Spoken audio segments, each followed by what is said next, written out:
Relações terráqueas, pessoal do nono ano, meu nome é Marcos, certo? Professor de matemática, e como eu havia dito a vocês nos nossos encontros lá pelo Meet, a parte de exercícios, a gente ia passar para vocês a correções na forma de vídeo, ok? Então, iniciando aqui com o nosso primeiro exercício, que foi o de revisão, certo? Essa primeira questão aqui teve um probleminha, que, salvo engano, não conseguiu ser feita no Forms, questão de formatação da tabela e tal, mas eu resolvi colocar ela aqui só a nível de reforço também, conhecimento dessa parte de interpretação de gráfico, né? Vocês estão no nono ano e da doravante, né? O nono, ensino médio, quem foi pensar em Enem um dia, ou algum concurso, essas coisas de interpretação de estatística caem muito. Então você tinha um gráfico, onde aqui são esportes pesquisados, de preferência de alunos, e aqui são a quantidade de alunos que respondeu cada preferência, certo? Talvez no vídeo aí saia pouco, porque é difícil a questão do foco, ok? Deixa eu ver se eu consigo aqui melhorar um pouco. Fica difícil ver as quantidades, mas é só de reforço mesmo dessa parte de interpretação. Então dizia assim, qual o esporte preferido pela maioria?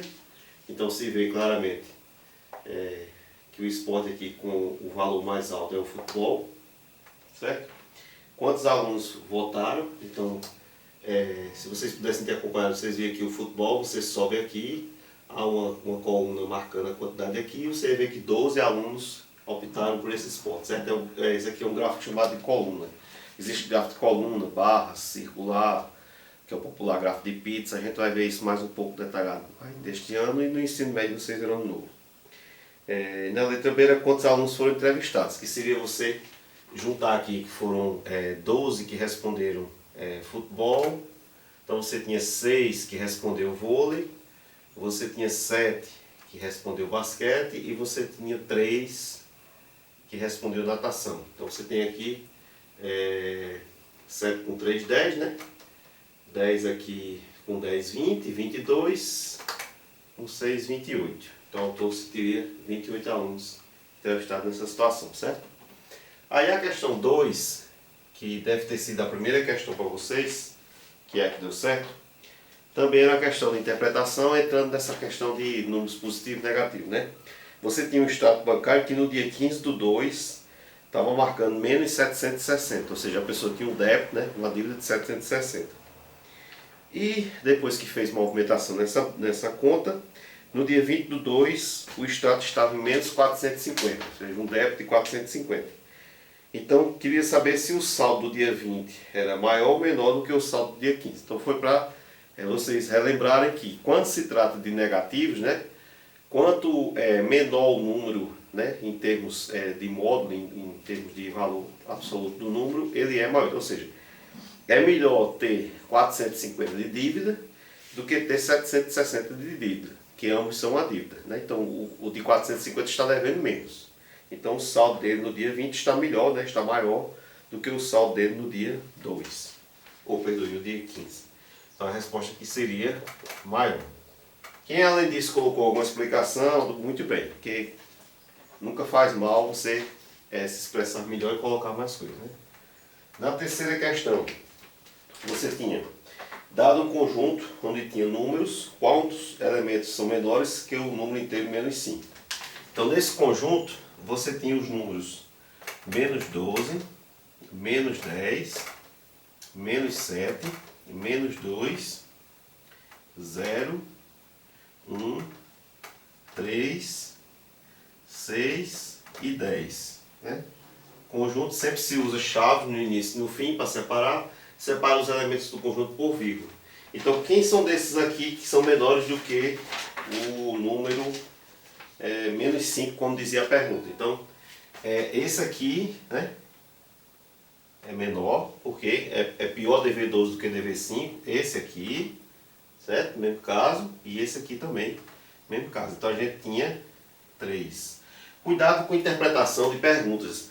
Não está dizendo quem são, está dizendo quantos são, certo? Que às vezes a gente sabe da coisa, mas se atrapalha na hora de responder porque não percebeu direito como é a pergunta. Não está dizendo quem são os números menores que menos 5. Está perguntando quantos são menores. Então, são 3 os que são menores. Ok? A questão 4. você tinha um problema, né, na questão 4. Então você tinha um campo de futebol de 105 metros de comprimento por 70 de largura, que são as dimensões do campo, né, forma de retângulo. Né. Campo de futebol tem dois lados de mesmo tamanho, dois diferentes, né, dois lados mais compridos e outros menores, que é a largura e o comprimento. Para cobrir esse campo foram adquiridas placas de grama, sabendo que cada placa cobre uma área de 3,5 metros quadrados. Ou seja, como você sabe a área que a placa pode cobrir, leva você a entender que vai precisar saber a área do campo. Porque quando eu tiver a área do campo, eu sei qual é a área da placa, eu vou poder contar quantas placas precisam. Então, para resolver esse problema, é aquilo que eu cheguei a falar com vocês algumas vezes no Meet, se eu não me engano. Muitos problemas não se resolvem só com cálculo, né? Isso é uma grande pegadinha, porque às vezes a pessoa, eu fiz uma conta, pronto, resolveu. Não é bem assim que funciona. Essa questão precisa de mais do que uma conta. Por quê? Você tem que ter uma conta para medir qual o tamanho do campo, que é uma conta de multiplicação, 105 vezes 70, né? 70 vezes 105, não importa. Você vai ter aí o tamanho do campo. E depois, sabendo desse tamanho, você vai ver quantas placas com 3,5 metros cada uma precisa para cobrir o campo. É uma próxima etapa, né? Bom, certo? Então aqui, olha, para resolver toda a multiplicação ou divisão, quando tem zero, você esquece esse zero aqui, multiplica como se não existisse, então você tem 7 de 105. É como se fosse 7 de 100, que é 700, e 7 de 5, que é 35. Então você tem 735. Aí agora coloca o zero que não tinha usado na conta anterior. Ou seja, esse campo vai ter 7.350 metros quadrados. Ok? Então sempre que você multiplica, é a propriedade distributiva. Eu aqui distribuí para a centena e distribuí para a unidade. Né? Se tivesse dezena, distribuía também, mas não foi o caso. Ok? Então o que é que vai acontecer? Agora eu tenho que pegar 7.350 e dividir por 3,5. Por quê? Porque cada placa tem 3,5 de tamanho, ok? Então quando eu for enchendo as plaquinhas, 3,5, 3,5, 3,5, 3,5, 3,5, até cobrir toda a área do campo que tem 7.350 de extensão, ok? Quando se divide com números decimais, é preciso tirar essa vírgula. Por quê? Porque o decimal já é o resultado de uma quebra, de uma divisão. Então você não pode dividir por um dividido.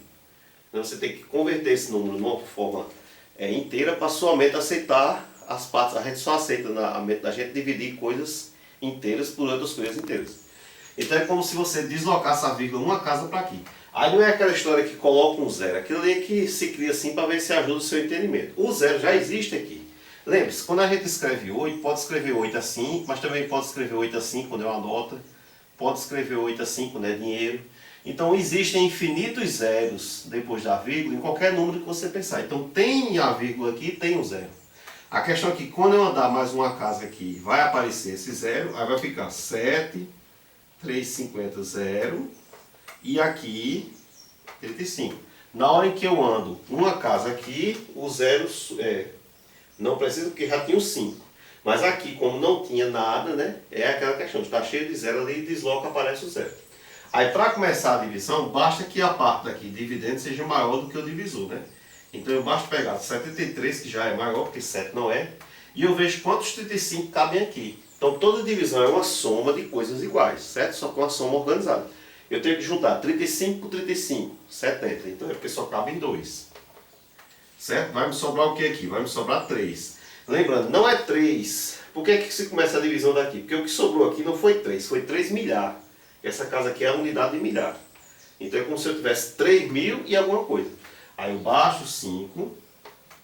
Por quê? Porque é como se eu tivesse, no caso, 3.500, né? Mas eu penso, imagino como se fosse 35. 35 por 35 dá 1, não sobra nada. Aí por isso que você tem que continuar dividindo, por quê? Porque não tem sentido. 73.000 dividido por 30 e pouco só dá 20. 20 vezes, se você fizer 2 vezes 3 é 6. 20 de 30 ia dar na casa de 600 e pouco. Então por quê? Porque toda vez que você baixa, tem que dividir. Olha, eu baixei nada. O que é nada dividido por 35? Nada. Né? Se eu não tenho nada e divido com a outra pessoa, nós ficamos sem nada. Ok? Baixa de novo o outro, divide de novo. Agora sim tem sentido. 30 de 2, né? Que ia dar na casa de, mais de 6. Para esse valor aqui está certo. Ok? Porque aqui são 70. Então, eu vou precisar de 2.100 placas com essa medida para poder cobrir este campo. A questão 5, ok? O que é que dizia na questão 5?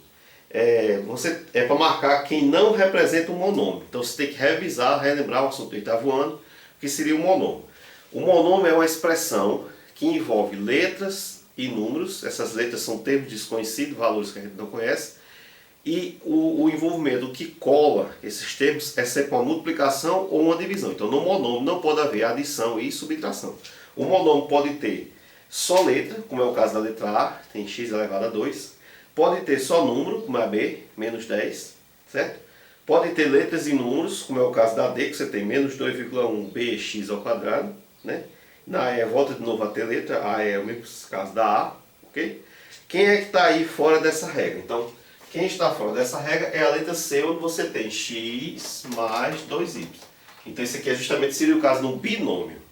Né? Você tem um monômio aqui e um monômio aqui. Sempre que houver soma e subtração, elas estarão unindo mais de um monômio. Às vezes, dependendo da parte literal da frente, pode se juntar num só, mas nesse caso não. Então, o que não era monômio é essa aqui, que é a letra C. Na questão 6, ok? Na questão 6 você tem qual a medida de um ângulo? A medida de um ângulo é igual a terça parte da medida do seu suplemento. Qual a medida desse triângulo? Então vamos praticar colocar essa linguagem da matemática para o português. Como é que ela fica? A medida de um ângulo eu não sei. Então é x, certo? X marca o tesouro, marca o canto do caminho. Agora o que é que eu sei? Eu sei que esse valor é igual a terça parte. O que é terça parte? É dividir por 3. Quem? A terça parte de quem? Quem vai ser dividido por 3? O suplemento. O que é o suplemento? Então, é que eu digo a vocês, quando vocês leem um problema, vá procurar termos desconhecidos antes de estar tentando, pelejando, fazer o problema. Você sabe o que é suplemento? Não souber, não resolve isso aqui. Então, o suplemento é o que falta para o ângulo completar 180. Então, se eu não sei quem é o ângulo, mas o que é que falta para ele completar 180? Falta 180 menos ele. Por exemplo, se o ângulo é 20, quem é o suplemento dele? 160. Por quê? 180 menos 20, 160. Se o ângulo é 50, qual é o suplemento? 130. 180 menos 50, né? Então, o suplemento é sempre o que completa 180. Complemento é o que completa 90. Então aqui agora você armou o problema diante das pistas que o quadro deu. Mesmo pelos extremos para resolver, então você vai ter 3x, 180 menos x. Passa para cá, né? Ou elimina aqui, por exemplo. Eu gosto muito de fazer isso. Eu quero eliminar esse x daqui para ficar dentro desse lado. Então eu coloco mais x aqui, mais x aqui. Por quê? Porque desse lado ele vai sumir. Então aqui eu vou ter 3x com x são 4. E aqui eu vou ter 180 porque esse eliminou. Se eu quisesse eliminar o 180, eu tirava ele daqui. O que você faz de um lado tem que fazer do outro porque é uma igualdade. Criou uma coisa que não existia, tem que botar de um lado e do outro.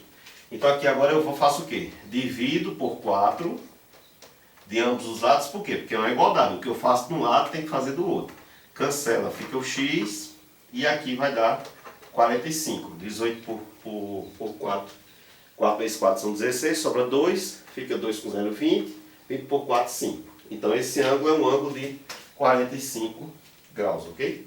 No próximo vídeo a gente continua das 7 em diante.